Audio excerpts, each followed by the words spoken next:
Alright, grade 11s, this is the June 2017 paper 2 trig questions. We're going to do question 2 and 3, and this covers all of the trig that you can expect in your June exam coming up. Alright, so question 2 here starts with 2.1. If cos theta equals negative 7 over 25, and theta is between 180 and 360 degrees, calculate the value of 14 tan theta with the aid of a diagram and without the use of a calculator. So you're not using your shift tan or shift cos button on your calculator. They do not want the angle. They want you to work with Pythagoras diagram. So the first thing we've got to do is we've got to decide what quadrant we're working in.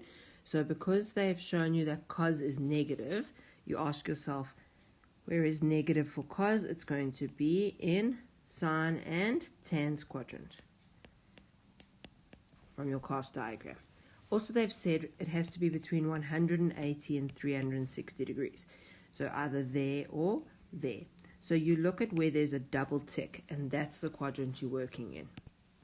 Alright, so when drawing your diagram, you draw your Cartesian plane, and then in your quadrant you're working, you poke out a diagonal, and then go up to the x-axis with a right angle. Then you have to see what the information that they gave you was, negative 7 over 25 for cos. Now, cos is adjacent over hypotenuse.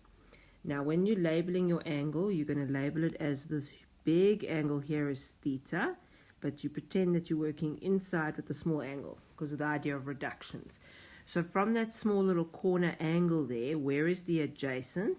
It's right over here. And where is your hypotenuse? It is the diagonal across from the 90-degree angle. You can also look at this as x over r. Now be careful, please. Your adjacent must be the negative 7 because that's where we're working. Our x must be negative 7. Our hypotenuse is representing the radius length of a circle, so it has to be a positive number. It's a distance, whereas the x's and y's must be coordinates. Now we're going to have to solve for the y over here, and we're going to use Pythagoras for it, but when we get an answer, we have to take the negative because the y's are negative below the x-axis. Alright, just quickly doing the Pythagoras there for you. You can go from the original Pythagoras, or you can rearrange it straight away. You have x squared plus y squared equals r squared. Our x squared was negative 7 all squared. Our r squared, or our hypotenuse, is 25 squared. Take it over, get the y squared by itself, and we get 576, which when we square root it should be plus or minus 24. But because we are sitting in the negative region for y, it has to be negative 24. If we were working above the x-axis, you take the positive 24. Alright, so now we're working with this triangle. You can draw it on your original Cartesian plane or draw it out. But now, anytime they're asking you anything from the question, it has to relate to this triangle. So they are asking you to find the value of 14 tan theta. So instead of tan theta, we need to put a number. You do not leave the tan there. The whole thing is tan theta. So from theta, where is tan? It is opposite over adjacent. Okay, so the whole tan is being replaced by negative 24 over negative 7. And that is times by the original 14. And when you pop that into your calculator or do the working out, you get 48. So that is the value of tan theta without actually knowing the value of the angle. You do not need it here. You need the side representation. They're not asking you to solve for the angle. Alright, so now we're moving on to 2.2. You're going to need your cast diagram for this one because there are some reductions and some formulas that you need to know from it, as well as your special co-ratio information and your negative angle information. So when you see those, you must know your theory to go with it. So now let's start with that cos 90 plus. Cos 90 plus becomes negative sine of the angle. You get rid of the 90. The 90 changes it from cos to sine or sine to cos. Put that in a bracket. Then you've got sine 180 plus x. 180 plus goes into tan's quadrant. So sine is in an enemy quadrant. It's not welcome in tan's quadrant. So you're going to get a negative sine. You drop the 180 and you keep the x. Then that is all over tan of 225. Now 225 sits between 180 and 270 on the number line.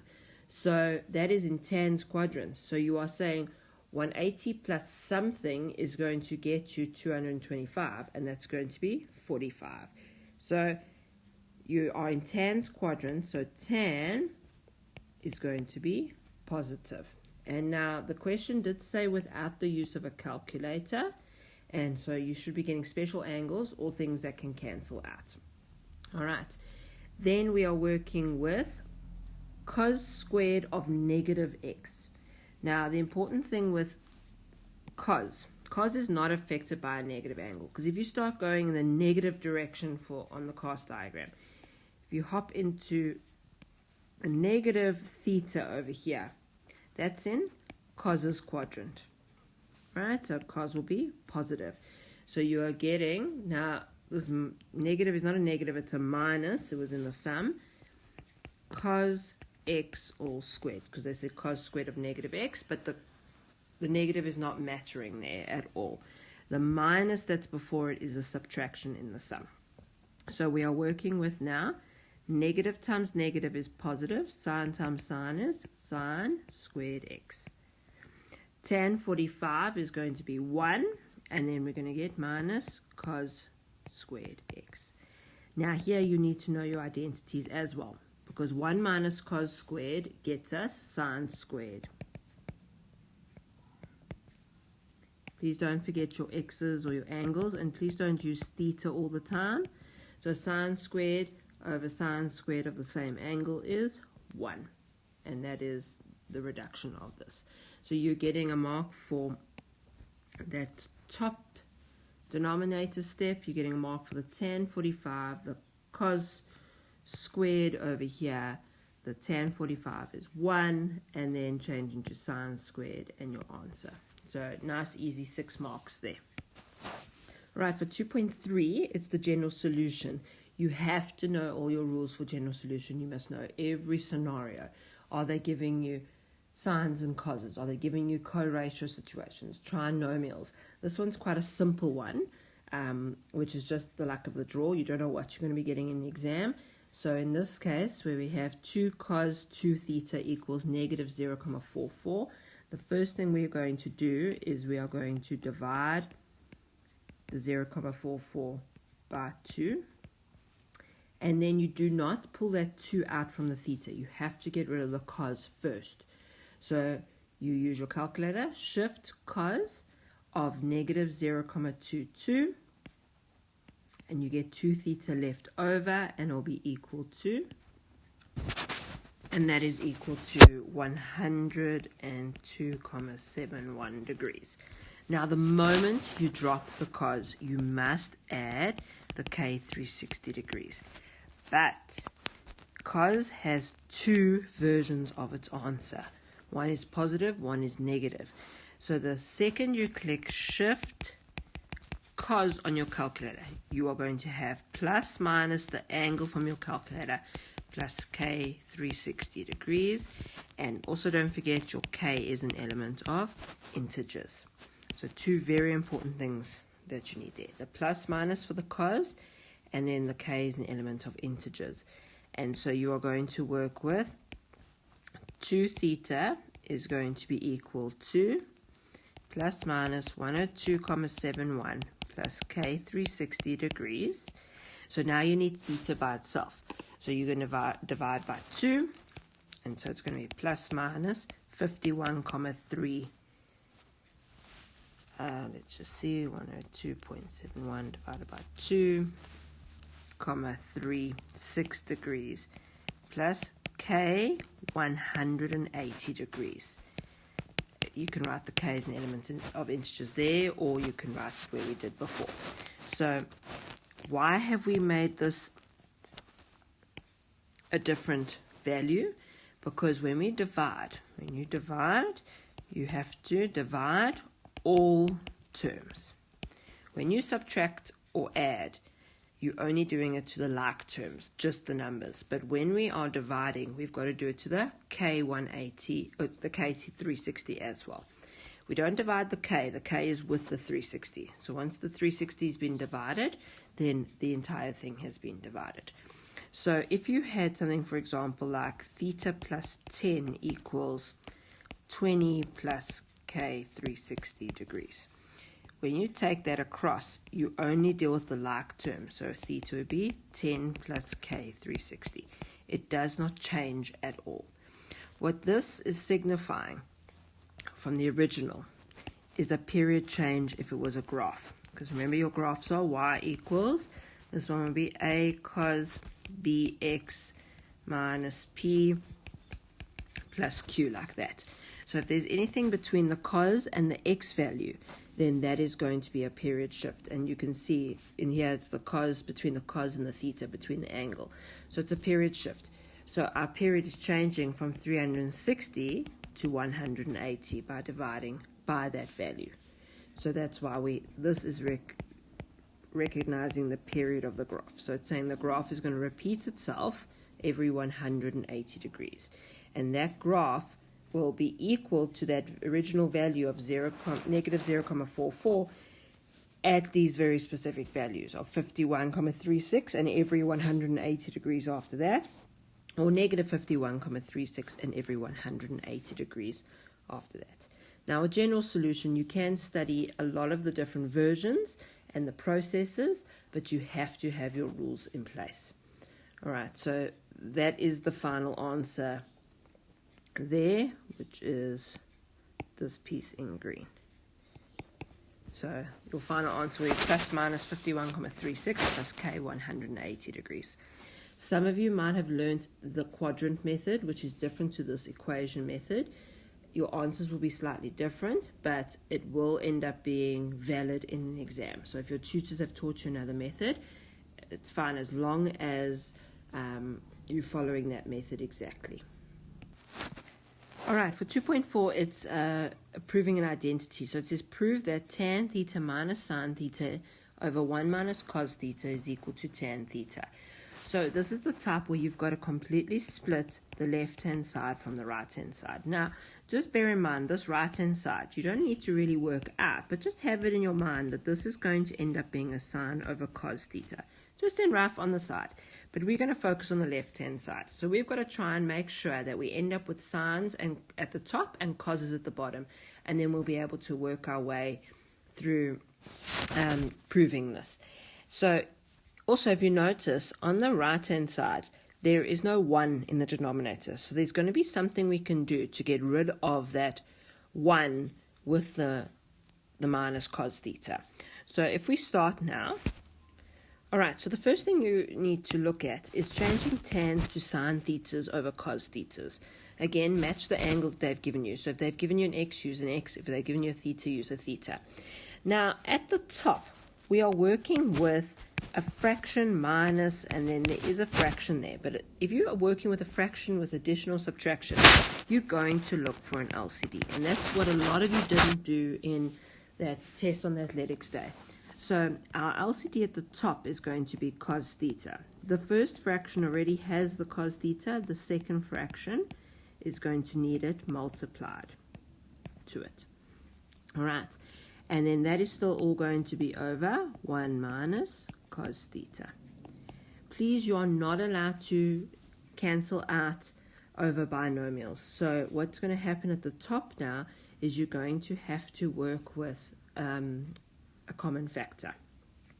So if we look at the green, we have a common sine theta at the top,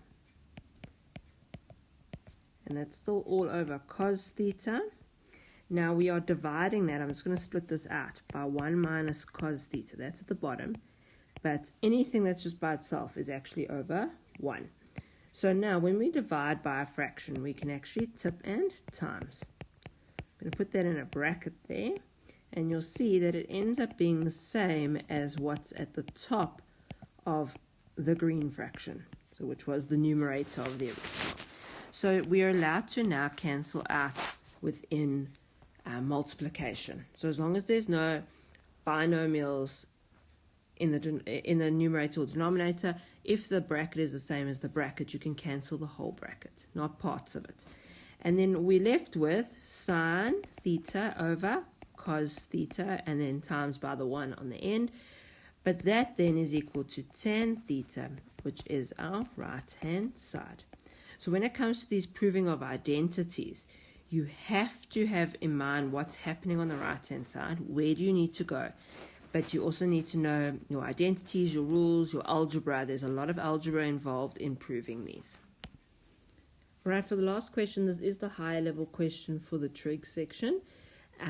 You've got to think a little bit out of the box here, but you can score some easy marks if you just do your normal reductions. But here they say if a plus b, or alpha plus beta rather, is equal to 90 degrees, determine without the use of a calculator cos 700 over sine 70 minus sine alpha over sine 90 minus beta. So we need to work with reductions first. So the cos 700 is far bigger than 360 on our cast diagram. So if you take away 360, you end up getting cos 340 degrees. We're going to leave the sine 70 degrees there, and I'm going to leave the second half of the question there for now. We'll see where we go there. Now we're working with a reduction on the cast diagram. So 340 is in cos's quadrant. It's 360 minus 20. But because we're working in cos's quadrant, we're allowed to keep it positive over sine 70 degrees. Again, I'm going to leave that second piece. Now we're supposed to get an answer here without a calculator. So something has to cancel out. Everything will have to end up cancelling out because we need a number. So look out for this relationship of 90 degrees. So when you're working with cos and sine and their angles add up to 90, they are the same. If you put cos 20 into your calculator and get an answer, and sine 70 into the calculator and get an answer, they will be the same because they are co-ratios, complementary ratios. Complementary in geometry and maths means we are working with 90 degrees. So you can change a cos 20 to a sine 70. Or you could have changed the sine 70 at the bottom to a cos 20. They are the same. So that first part is going to equal to 1. Now the second part. We're definitely going to have to move things around. Now, this sine 90 minus beta, if we can get it at the top, or vice versa, if we can get the alpha at the bottom, then we can cancel it out as well. If we go back to the question, if I make alpha equal to 90 minus beta, I can change that top bit instead of alpha to 90 minus beta. And then, I mean, you could change those both to sine thetas, cos betas rather, but it's not necessary. So using your co-ratios, because if you have the same thing top and bottom in a fraction, it is equal to 1. So when you subtract the two of these, you end up with the answer of 0. Again, a much higher level question than the rest. The rest are very procedural. So when you're working with these, just make sure that you at least get the mark for the cos 20. That is 1 mark. Okay, then the next mark is for changing it to a sine 70. So when in doubt, do your reductions, do your co-ratios, at least get some marks there. But then this whole extra fraction here, that was working with an extra mark there, and then for the last two. So it's out of 5. You can easily get 2 out of 5 just for knowing your reductions and your co-ratios. So try. When you're not sure, just try something. If you see an angle bigger than 90, reduce it. If you see an angle that's bigger than 360, take off 360 and then see if you can reduce it. You will get marks for that. All right, so that is question 2 of 2017's June paper 2 for grade 11 trig. The next video will have the question 3, which is the functions, the trig functions question.